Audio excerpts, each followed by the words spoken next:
আজকে তোমাদেরকে শেয়ার করতে চলেছি দীঘা ঘোরার এক্সপিরিয়েন্স।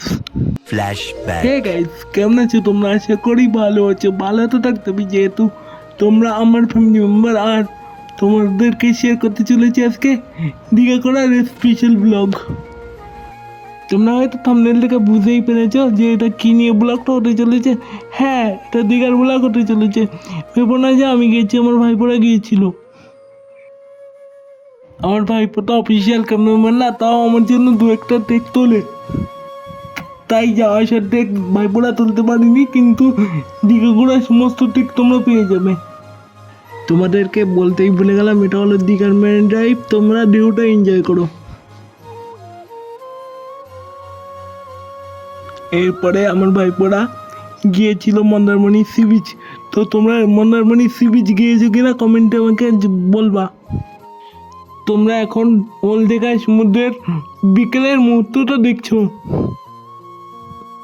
আমার ভাইপো সমুদ্র জলের সামনে দাঁড়িয়ে ফিল নিচ্ছিল, আর আমার ভাইজি পিছন থেকে ভিডিও করে নিয়েছে। এই জায়গাটা কোথায় তোমরা জানো?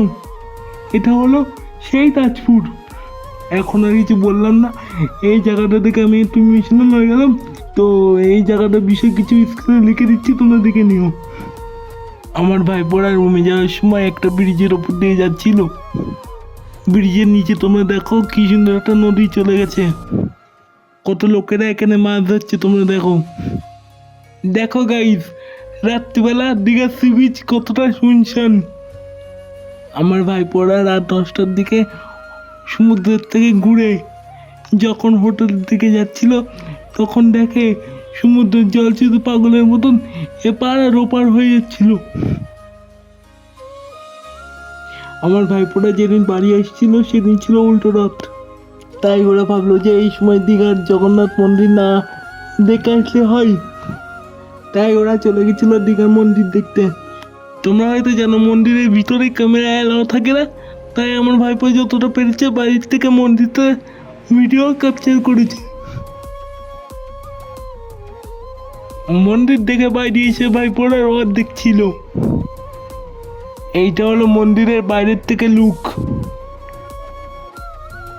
আজকের ভিডিওটা এই অবধি ছিল। আর এই ব্লগটা আমার জন্য খুবই গুরুত্বপূর্ণ।